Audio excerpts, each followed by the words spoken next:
Hello and welcome to CA Final ISCA classes by me, Ankit Kapoor. So, first of all, I would like to tell you what makes you lose marks in ISCA. Similarity है questions में. इस topic में बहुत सारे questions ऐसे हैं जो similar sound करते हैं. स्टूडेंट उनमें कंफ्यूज हो जाता है और गलत आंसर लिखा आता है, इसलिए उसके मार्क्स करते हैं. कॉम्प्लेक्स है लैंग्वेज बहुत. Lack of interest. अब मैं आपकी इन प्रॉब्लम्स को ओवरकम करने में कैसे हेल्प कर सकता हूं. आपको जहां पे सिमिलर हैं क्वेश्चंस या टॉपिक सिमिलर है, मैं आपको वहां पे उनमें डिफरेंस कैसे एनालाइज करना है, कैसे उनको पहचानना है, मैं आपको वो बताऊंगा. लैंग्वेज को सिंप्लीफाई करूंगा, टॉपिक को इंटरेस्टिंग बनाऊंगा और आपको टॉपिक की हेडिंग्स याद करवाऊंगा जो स्टडी मटेरियल में लिखी हैं, बिकॉज वो आपकी स्कोरिंग कैपेबिलिटी बढ़ाती है. सो लेक्चर शुरू होने से पहले आपके पास क्या क्या सामान होना चाहिए वो बता देता हूं. इंस्टीट्यूट का स्टडी मटेरियल, एक हाइलाइटर, एक नोटबुक जहां पे आप टॉपिक वाइज नोट्स बनाएंगे, सिस्टमैटिक नोट्स, ताकि आपको आगे जाके रिवाइज करने में आसानी हो. So starting with the first chapter, concept of governance and management of information system. Governance के कॉन्सेप्ट और इंफॉर्मेशन सिस्टम को मैनेज कैसे किया जाता है वो है इस चैप्टर में. इस चैप्टर में बहुत सारे सिमिलर साउंडिंग क्वेश्चंस हैं. स्टूडेंट उनमें कंफ्यूज हो जाता है, गलत आंसर लिखता है और उसके मार्क्स करते हैं. मैं पूरे एफर्ट्स करूंगा आपको उन क्वेश्चंस के बीच का डिफरेंस एनालाइज करवाने में, ताकि आपके मार्क्स ना डिडक्ट हो.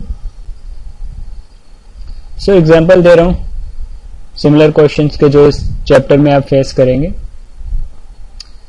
बेनिफिट्स पूछे गए हैं गवर्नेंस के भी, बेनिफिट्स पूछे गए हैं आईटी गवर्नेंस के भी, और बेनिफिट्स पूछे गए हैं गवर्नेंस ऑफ एंटरप्राइज आईटी के भी. की मैनेजमेंट प्रैक्टिसेस पूछी गई हैं, where business value is derived from IT. KMP पूछा गया for implementing risk management for IT compliances. KMP पूछा गया है for aligning IT strategy with business strategy. KMP पूछा गया for assessing and evaluating the system of internal control on enterprise. और ऐसे थोड़े बहुत और क्वेश्चंस हैं, but don't be afraid, everything would be crystal clear at the end of the chapter. So सबसे पहले दिया है डिटेल लर्निंग ऑब्जेक्टिव. क्या है इस चैप्टर का? इसको आपको जैसे एक सिंपल रीडिंग देनी है. इसमें बस बताया गया है कि चैप्टर में ऑब्वियसली क्या उसके ऑब्जेक्टिव हैं इस चैप्टर के.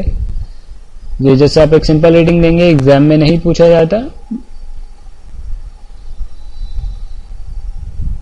उसके बाद आते हैं की कॉन्सेप्ट क्या है गवर्नेंस के. इसमें जो पॉइंट्स आपको याद रखने हैं वो ये हैं. मेन ऑब्जेक्टिव गवर्नेंस का है डिलीवर करना value to stakeholders. Stakeholders आपके शेयर होल्डर्स ही नहीं है, बट आपके डेटर्स भी हैं, आपके क्रेडिटर्स भी हैं, आपके एम्प्लॉयज भी हैं, बैंकर हैं, लेंडर हैं. तो एवरीवन जो आपके बिजनेस में इन्वॉल्व है वो आपका स्टेक होल्डर है. उनको वैल्यू डिलीवर करना आपका प्राइम ऑब्जेक्टिव होना चाहिए. सो सेकंड पॉइंट है operating within value and risk parameter that are acceptable and advantages. उन वैल्यू और रिस्क पैरामीटर्स के भीतर ही हमको ऑपरेट करना है जो बिजनेस के एनवायरनमेंट में, बिजनेस के सराउंडिंग में या इंडस्ट्री एनवायरनमेंट में एक्सेप्टेबल है और जो बिजनेस के लिए एडवांटेजियस हैं. Senior member is responsible for ensuring right structure for decision making. जो आप हम ऑर्गेनाइजेशन के सीनियर मेंबर हैं वो एक स्ट्रक्चर फॉर्म करते हैं जिसमें हम डिसीजन मेकिंग कैसे की जाएगी वो डिफाइन करते हैं. एक ऑर्गेनाइजेशन की हायरार्की सीनियर मेंबर ही फॉर्म करता है, जहां पे उसके डिसीजन मेकिंग का पैटर्न पता चलता है. सो कॉन्सेप्ट ऑफ गवर्नेंस के बाद अगला टॉपिक है गवर्नेंस का. जब भी गवर्नेंस वर्ड आए आपको 3 लेटर याद रखने हैं, ई, डी और एम.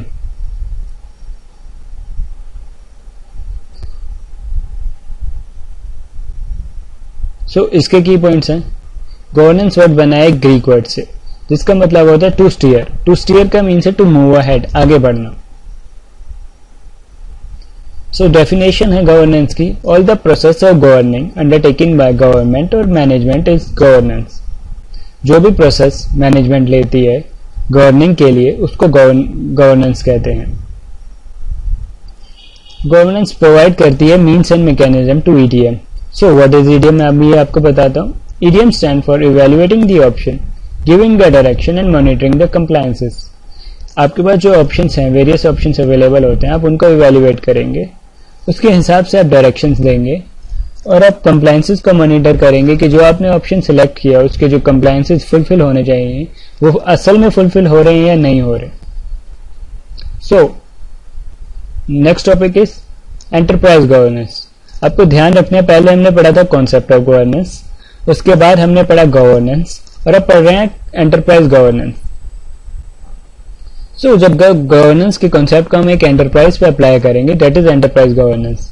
इसका एक की पॉइंट है जो आपको याद रखना है, that is set of responsibilities and practices exercise by board and executive management is enterprise governance. Governance में मैंने आपको बताया था गवर्नमेंट या मैनेजमेंट जो आपकी पॉलिसीज को अप्लाई करती है, दैट इज गवर्नेंस। और एंटरप्राइज गवर्नेंस में बोर्ड, एंटरप्राइज में डिसीजन लेते हैं बोर्ड एंड एग्जीक्यूटिव मैनेजमेंट। सो बस इतना सही फर्क है। जो set of responsibilities and practices board पे और एग्जीक्यूटिव मैनेजमेंट में डाली गई हैं वो एंटरप्राइज गवर्नेंस का पार्ट फॉर्म करती हैं।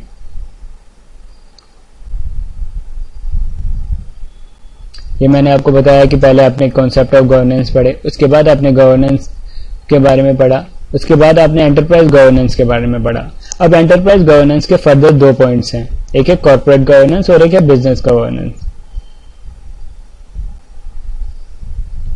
कॉर्पोरेट गवर्नेंस को हम कन्फॉर्मेंस भी कहते हैं। इस टॉपिक के की पॉइंट्स हैं, corporate governance is defined as a system by which a company is directed और कंट्रोल। एक सिस्टम जिससे कंपनी को डायरेक्ट और कंट्रोल किया जाता है उसे कॉर्पोरेट गवर्नेंस कहते हैं। कॉर्पोरेट गवर्नेंस में ये वाले इश्यूज कवर्ड होते हैं। रोल ऑफ चेयरमैन और सीईओ का क्या रोल है ये बताया जाता है। Role and composition of board of director and board committee, board of director and board committee का रोल भी बताया जाता है। और बोर्ड ऑफ डायरेक्टर और बोर्ड कमेटी में क्योंकि ज्यादा मेंबर होते हैं तो उनका कॉम्पोजिशन भी बताया जाता है। Third is control assurance, risk management and compliances. जो कंप्लायंसेस फॉलो होने हैं आपके बिजनेस में, आपके कंपनी में, उसके बारे में भी कॉर्पोरेट गवर्नेंस में बताया जाता है। यानी कि कंप्लायंसेस फुलफिल होने ही चाहिए, ये थोड़ा स्ट्रिक्ट हो जाता है इस मामले में।